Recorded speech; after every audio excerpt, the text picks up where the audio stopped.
Peace and calm to you, and welcome.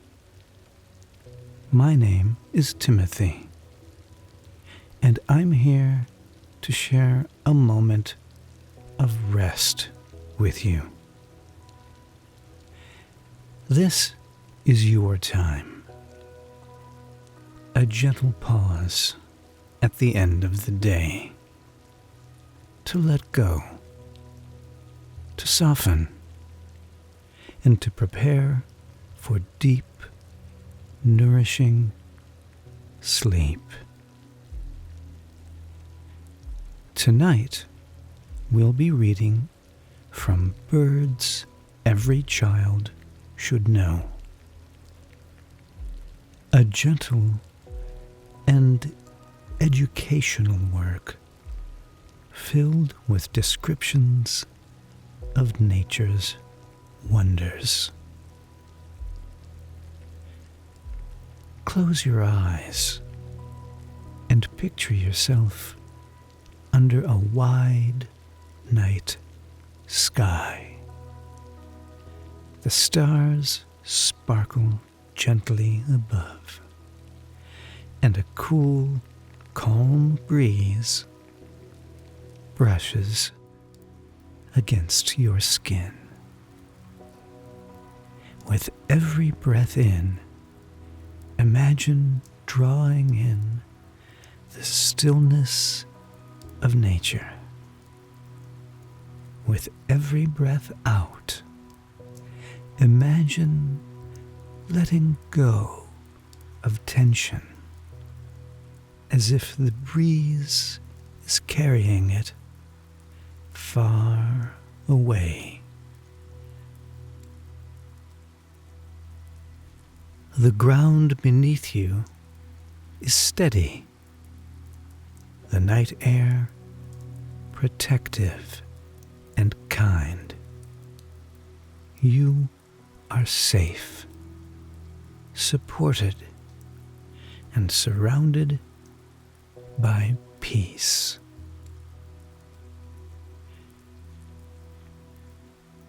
When you are ready, simply follow the sound of my voice as we move into tonight's story.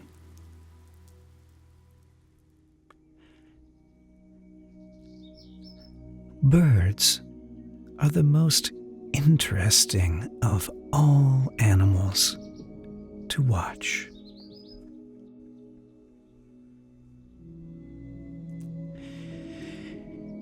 If all his lessons were as joyful as learning to know the birds in the fields and woods, there would be no whining schoolboy with his satchel and shining morning face, creeping like snail unwillingly to school.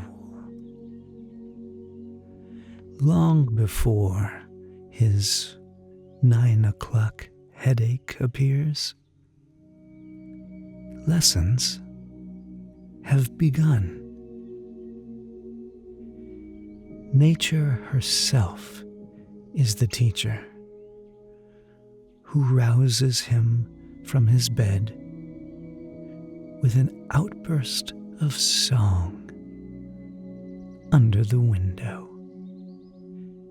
and sets his sleepy brain to wondering whether it was a robin's clear, ringing call that startled him from his dreams, or the chirping sparrow's wiry tremolo, or the gushing little wren's tripping cadenza.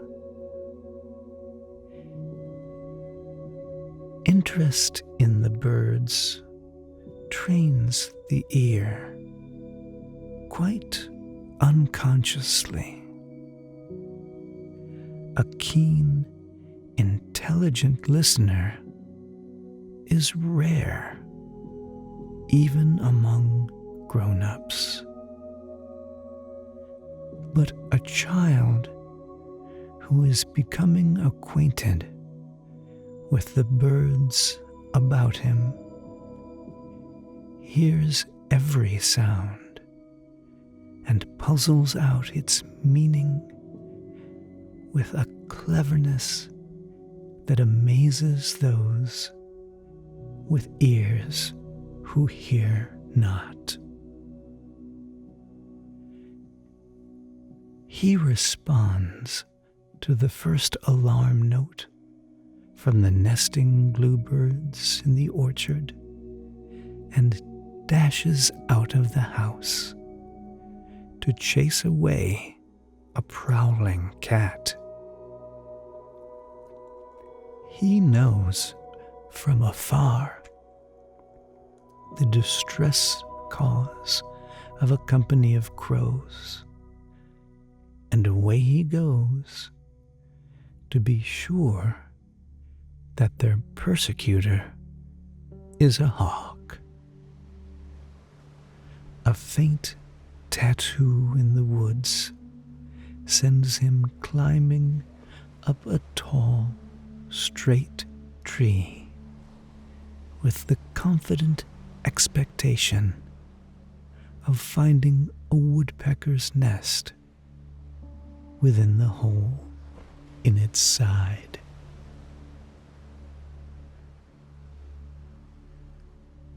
While training his ears, nature is also training every muscle in his body, sending him on long tramps across the fields in pursuit of a new bird to be identified, making him run and jump fences and wade brooks and climb trees with the zest that produces an appetite like a saw's mill, and deep sleep at the close of a happy day.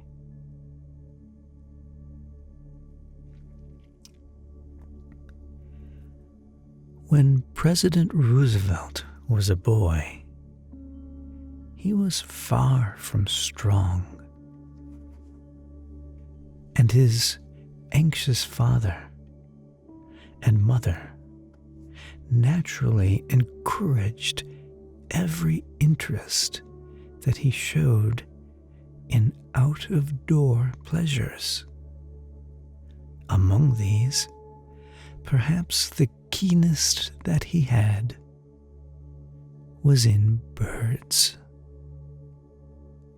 He knew the haunts of every species within a wide radius of his home, and made a large collection of eggs and skins that he presented to the Smithsonian Museum when he could no longer endure their evidences of his youthful indiscretion, as he termed the collector's mania. But those bird haunts that kept him happily employed in the open air all day long helped to make him the strong, manly man he is, whose wonderful physical endurance is not the least factor of his greatness. No one abhors the killing of birds and the robbing of nests more than he. Few men, not specialists, know so much about bird life. Nature, the best teacher of us all, trains the child's eyes through study of the birds to quickness and precision, which are the first requisites for all intelligent observation in every field of knowledge. I know boys who can name a flock of ducks when they are mere specks, twinkling in their rapid rush across the autumn sky, and girls who instantly recognize a goldfinch by its waving flight above the garden. The white band across the end of the kingbird's tail leads to his identification the minute some sharp young eyes perceive it. At a considerable distance, a little girl I know distinguished a white-eyed from a red-eyed vireo, not by the color of the iris of either bird's eye, but by the yellowish white bars on the white-eyed vireo's wings, which she had noticed at a glance.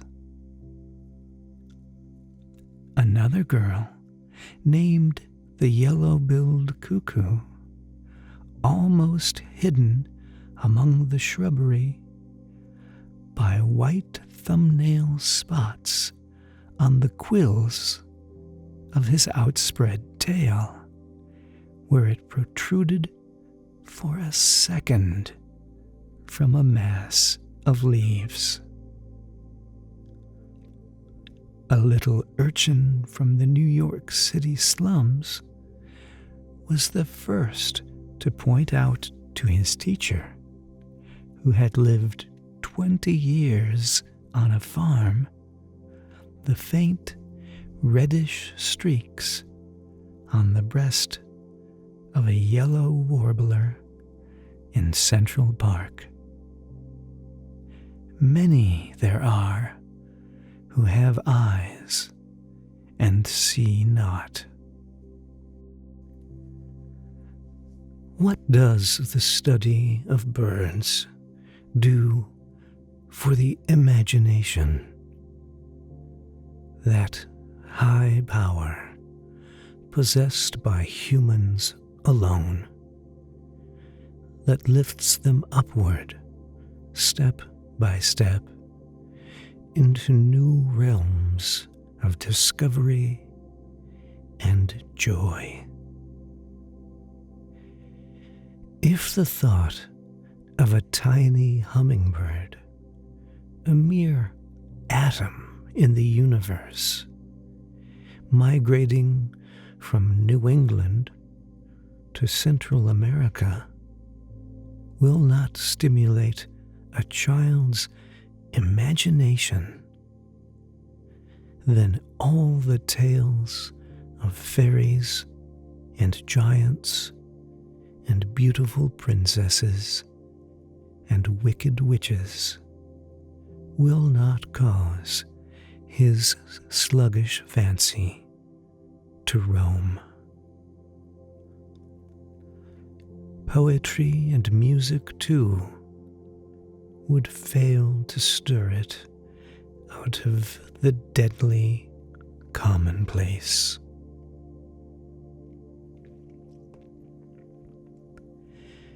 Interest in bird life exercises the sympathies. The child reflects something of the joy of the oriole, whose ecstasy of song from the elm on the lawn tells the whereabouts of a dangling cup of felt with its deeply hidden treasures. He takes to heart the tragedy of a robin's mud-plastered nest in the apple tree that was washed apart by a storm, and experiences something akin to remorse when he takes a mother bird from the jaws of his pet cat. He listens for the return of the bluebirds to the starch box home he made for them on top of the grape arbor, and is strangely excited and happy that bleak day in March when they reappear. It is nature sympathy, the growth of the heart, not nature study, the training of the brain, that does most for us.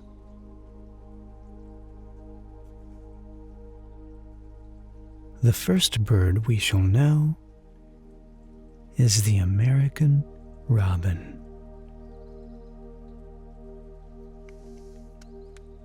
The American robin, called also red-breasted thrush, migratory thrush,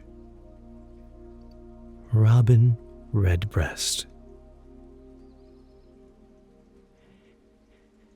It is only when he is a baby that you could guess our robin is really a thrush, for then the dark speckles on his plump little yellowish-white breast are prominent thrush-like markings, which gradually fade, however, as he grows old enough to put on a brick red vest like his father's.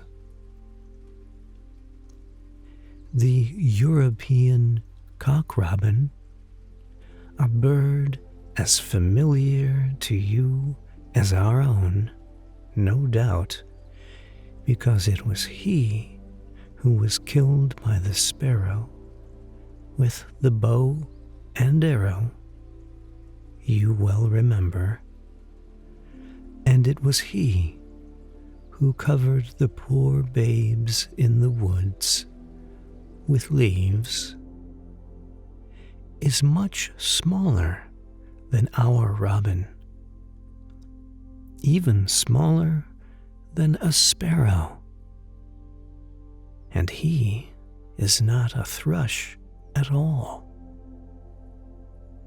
But this hero of the storybooks has a red breast, and the English colonists who settled this country named our big, cheerful, lusty bird neighbor a robin, simply because his red breast reminded them of the wee little bird at home that they had loved when they were children.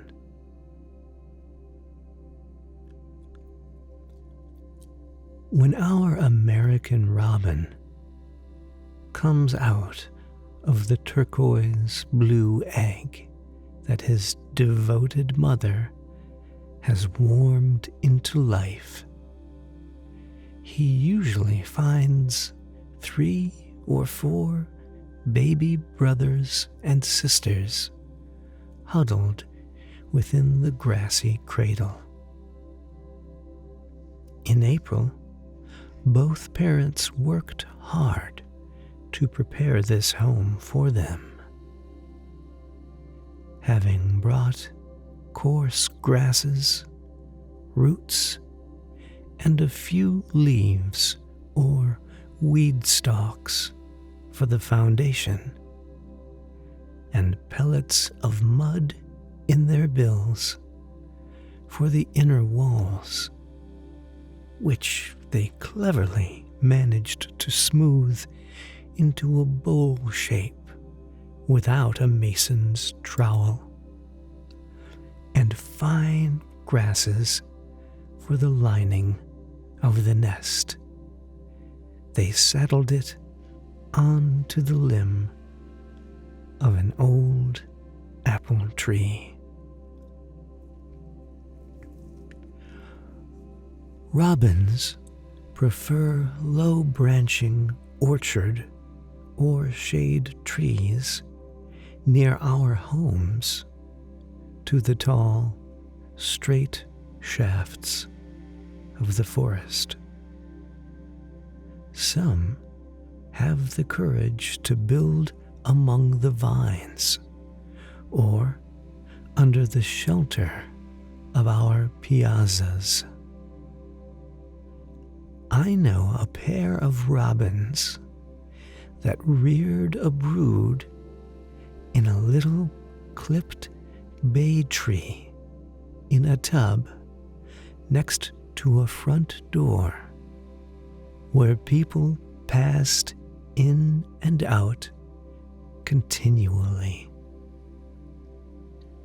Doubtless, very many birds would be glad of the shelter of our comfortable homes for theirs, if they could only trust us.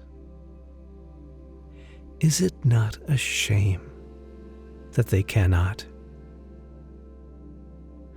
Robins especially need a roof over their heads.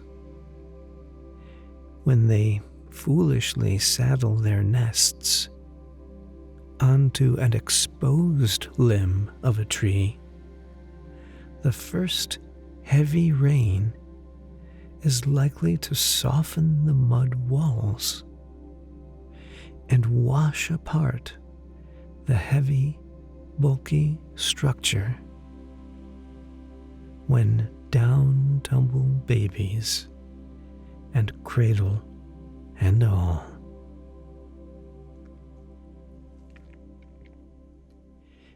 It is wiser of them to fit the nest into the supporting crotch of a tree, as many do, and wisest to choose the top of a piazza pillar, where boys and girls and cats cannot climb to molest them, nor storms dissolve their mud-walled nursery.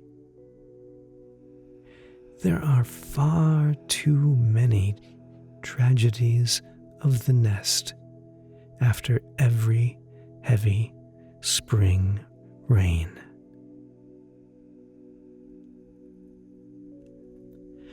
Suppose your appetite were so large that you were compelled to eat more than your weight of food every day.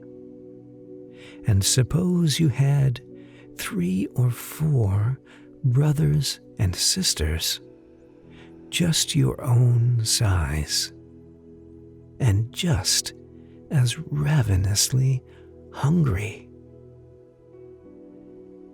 These are the conditions in every normal robin family. So you can easily imagine how hard the father and mother birds must work to keep their fledglings' crops filled.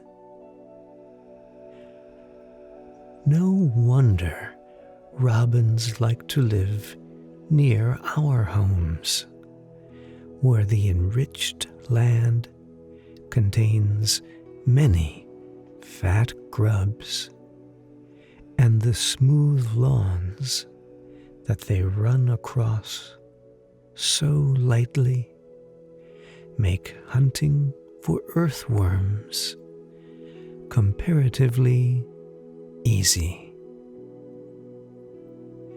It is estimated that about 14 feet of worms, if placed end to end, are drawn out of the ground daily by a pair of robins with a nest full of babies to feed.